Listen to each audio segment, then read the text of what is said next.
নমস্কার, আমি জয়ন্ত ঘোষাল বলছি। পশ্চিমবঙ্গের নির্বাচনী ফলাফল প্রকাশিত হলো। প্রথম যেটা বলার সেটা হচ্ছে ভুল প্রমাণিত হলো এক্সিট পোল।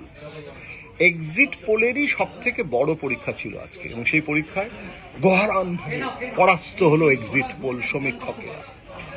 পশ্চিমবঙ্গে বলা হয়েছিল যে বিজেপি বিপুল ভোটে জিতবে এবং বহু আসন সংখ্যা পাবে, মমতা বন্দ্যোপাধ্যায়ের তৃণমূল কংগ্রেস শেষ হয়ে যাবে। হলো উল্টোটা।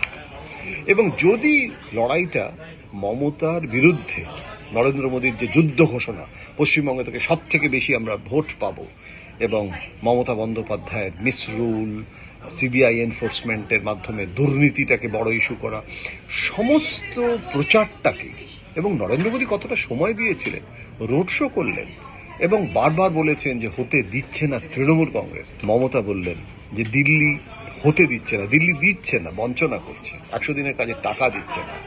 আর মোদী বলল যে তৃণমূল কংগ্রেস হতে দিচ্ছে না, ডবল ইঞ্জিনিয়ারিং করে দেবো। দেখা গেল বিজেপির অ্যারোগ্যান্সের বিরুদ্ধে মানুষ রায় দিল। অ্যারোগ্যান্স নেভার পেজ, এবং টেকেন ফর গ্রান্টেড করতে নেই। এবং বাঙালি ডিএনএটা বুঝতে হবে। বিজেপির সব থেকে বড় সমস্যা, যেটা বারবার আমি বলেছি, লিখেছি, যে বিজেপি বাঙালির মনস্তত্ত্বটা বোঝে না। সাধনীয় রাজনীতিটা বিজেপি পছন্দ করে না। বিজেপি পছন্দ করে, তৃণমূল কংগ্রেস যেটা করেছে সেটা হচ্ছে যে মানুষের কাছে আবেদন জানিয়েছে। মানুষ কিন্তু সাধনীয় রাজনীতিও পছন্দ করেনি। একজন সাধু চ্যানেলে এসে রাজনীতির কথা বলবে, সেটা কি বাঙালি পছন্দ করেছে? সুতরাং দেখা গেল উল্টো। তাহলে রাম মন্দিরের ইস্যু নয়, 370 ধারার ইস্যু নয়, এবং হিন্দু অভ্যুত্থান, সনাতনী ধর্ম এবং মমতা বন্দ্যোপাধ্যায় অ্যান্টি হিন্দু, এই সমস্ত প্রচার, সেখানে মমতা বন্দ্যোপাধ্যায় চষে ফেলেছিল প্রত্যেকটা জেলা। অভিষেক বন্দ্যোপাধ্যায়ের যে মাইক্রো ম্যানেজমেন্ট, সেটাকেও বিরাটভাবে গুরুত্ব দিতে হবে, কারণ এবারের নির্বাচনটা কিন্তু অভিষেক বন্দ্যোপাধ্যায় করেছেন।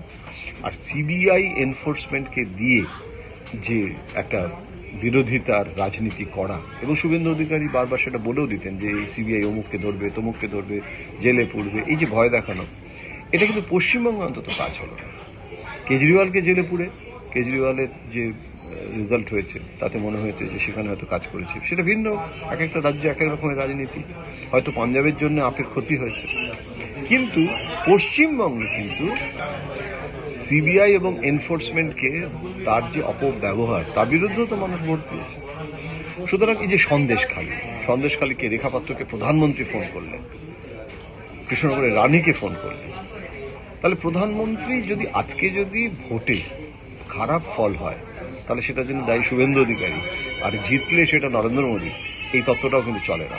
সুতরাং বিজেপির শীর্ষ নেতৃত্বকে 2026-এর আগে তার পথ নির্দেশিকা ঠিক করার জন্য নতুন করে ভাবতে হবে, বিশ্লেষণ করতে হবে যে কেন এই ফলাফল হচ্ছে, মানুষ কেন এটা চাইছে, এবং এটা শুধু লক্ষ্মীর ভাণ্ডারের জন্য, মানুষের জন্য, তার যে পপুলিজমের জন্য হচ্ছে, নাকি এটার পেছনে রয়েছে অ্যান্টি বিজেপি, অ্যান্টি মোদী মানসিকতা।